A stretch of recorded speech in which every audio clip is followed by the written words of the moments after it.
저희는 뭐 민첩한 팀보다는 좀 힘으로 파워 축구를 하는 축구 그렇기 때문에 우리가 좀 투지나 이런 면에서 밀리지 않으면 좋은 결과 가져올 수 있다 이렇게 본다고.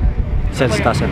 Ya sudah sih, karena kita juga sudah dilihat video pertandingan Palestina ya, jadi pemain sudah paham lah pastinya. Semuanya pokoknya berjalan dengan baik, teman-teman sudah mulai berkumpul semua, sudah mulai berdatangan. Jadi ya kita persiapan untuk pertandingan selanjutnya ya, semoga kita meraih hasil yang terbaik. Best of luck to both teams. There's no loser between brothers. Indonesia, Palestine, it's same team. It's no different. Sama-sama team. So best of luck to whoever wins and congratulations to whoever wins as well. Geber latihan di Timnas Indonesia. Pratama Arhan klaim sudah tahu permainan Palestina. Ya, penggawat Timnas Indonesia Pratama Arhan sepertinya tidak mengenal lelah berjuang untuk Timnas Indonesia. Meski baru tiba dari Jepang, Arhan masih tanpa istirahat langsung ikut latihan bersama Timnas Indonesia. Ya, Pratama Arhan memang akhirnya bergabung dalam pemusatan latihan Timnas Indonesia dalam persiapan FIFA Matchday. Geber langsung di Timnas Indonesia, Pratama Arhan klaim sudah tahu permainan Palestina.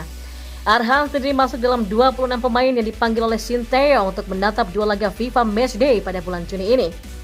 Seperti diketahui, Timnas Indonesia punya dua agenda laga uji coba dalam FIFA Matchday pada bulan Juni ini.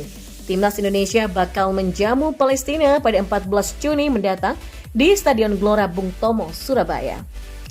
Kemudian Timnas Indonesia bakal melakoni laga besar dengan menjamu Timnas Argentina pada 19 Juni mendatang di Stadion Utama Gelora Bung Karno, Senayan, Jakarta. Untuk persiapan dua laga ini, pelatih Timnas Indonesia Sinteyong sudah melakukan persiapan latihan sejak 5 Juni lalu. Namun, Pratama Arhan yang bermain di Liga Jepang tak bisa ikut dalam pemusatan latihan sejak hari pertama. Pratama Arhan yang bermain di Tokyo Verde ini baru bergabung bersama Timnas Indonesia pada Minggu 11 Juni pagi. Meski baru tiba pagi hari, Pratama Arhan sepertinya tak ingin membuang waktu untuk beristirahat. Arhan langsung geber ikut latihan bersama Timnas Indonesia pada sore harinya. Saya terbang dari Jepang tanggal 10 malam sampai di sini pada tanggal 11 pagi dan saya sudah di hotel bersama rekan-rekan, kata Arhan. Nah, meski langsung ikut menyantap menu latihan yang diberikan oleh Sinteyong, Pratama Arhan mengakui tidak menemui masalah. Terlebih lagi Arhan dia masih bisa mengimbangi menu latihan yang diberikan oleh Sinteyong. Disinggung mengenai kekuatan Palestina sebagai calon lawan perdana Timnas Indonesia, Arhan mengaku sudah mengetahuinya. Baginya, meski dirinya telah bergabung dalam pemusatan latihan Timnas Indonesia, dia sudah mendapatkan rekaman video terkait kekuatan calon lawan yang akan dihadapi nanti. Saya sudah mengetahui cara bermain calon lawan karena saya sudah diberikan video rekaman pertandingan. Jadi kami sebagai pemain sudah paham, kata mantan pemain PSIS Semarang ini. Kini Pratama Arhan pun berharap saat melawan Palestina nanti dirinya bisa memberikan hasil yang terbaik untuk masyarakat Indonesia. Ya, semoga pertandingan nanti melawan Palestina bisa berjalan dengan baik. Teman-teman juga sudah mulai kumpul semua. Jadi kita persiapkan pertandingan selanjutnya, ya semoga saja bisa meraih hasil terbaik, kata pemilik lemparan dalam handal Timnas Indonesia ini. Jadi lawan Timnas U23 Indonesia, Malaysia diterpa kabar buruk untuk Piala AFF U23 2023. Ya, kabar buruk menerpa calon lawan Timnas U23 Indonesia di Piala AFF U23 2023 yakni Malaysia. Di Piala AFF U23 2023, Malaysia berada di grup B bersama Timnas U23 Indonesia dan Timor Leste.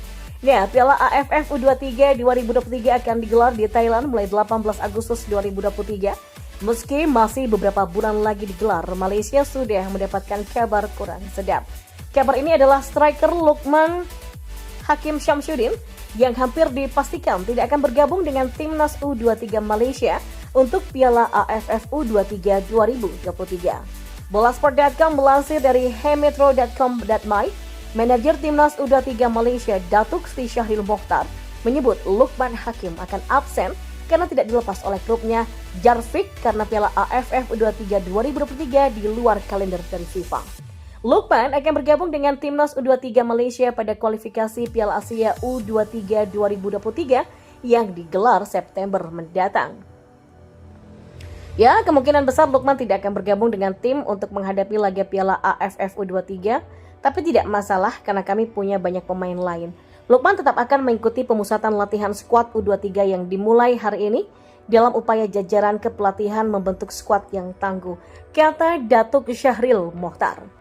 Nah, kompetisi Piala AFF memang cukup penting dalam upaya kami membentuk skuad terbaik untuk menghadapi kualifikasi Piala Asia U23, ujarnya.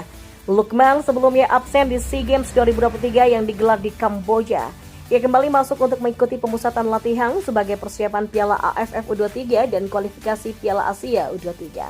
Untuk kualifikasi Piala Asia U23 2024, Malaysia berada di grup H bersama Thailand, Filipina, dan juga Bangladesh.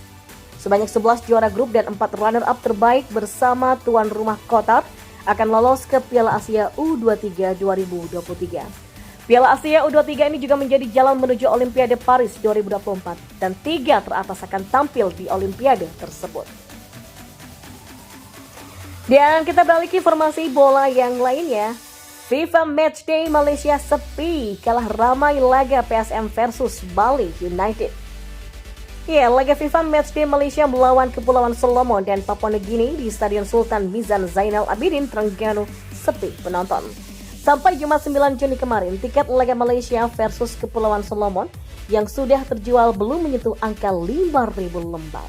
Sekjen FAM Nur Azman Rahman bahkan sampai turun tangan untuk mempromosikan laga FIFA Matchday Timnas Malaysia tersebut. Nur Azman Rahman menampik penjualan tiket laga tersebut lambat dan mengklaim masyarakat tetap semarak menyongsong pertandingan.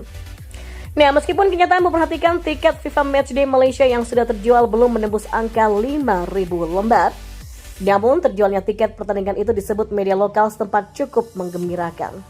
Ya, penjualan tiket laga internasional Tier 1 antara Malaysia dan Kepulauan Solomon pada 14 Juni di Stadion Sultan Mizan Zainal Abidin, Terengganu cukup menggembirakan, tulis berita harian. Setelah sejauh ini terjual hampir 5.000 tiket, imbuh mereka. Nur Azman Rahman pun memperingatkan agar seluruh komponen supporter untuk segera membeli tiket Malaysia versus Kepulauan Solomon guna menambah semarak pertandingan.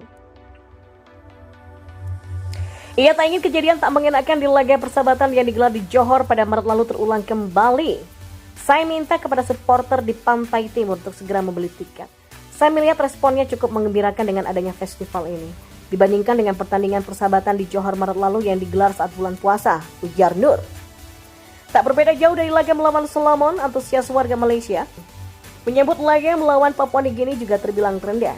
Sejauh ini, tiket yang terjual untuk laga tersebut kurang dari 1.000 tiket saja, berbanding jauh dengan laga play-off leg kedua kualifikasi Liga Champion Asia 2023. Yang mempertemukan dua tim tanah air PSM Makassar melawan Bali United di Stadion B.J. Habibie, Parepare pada Sabtu 10 Juni lalu.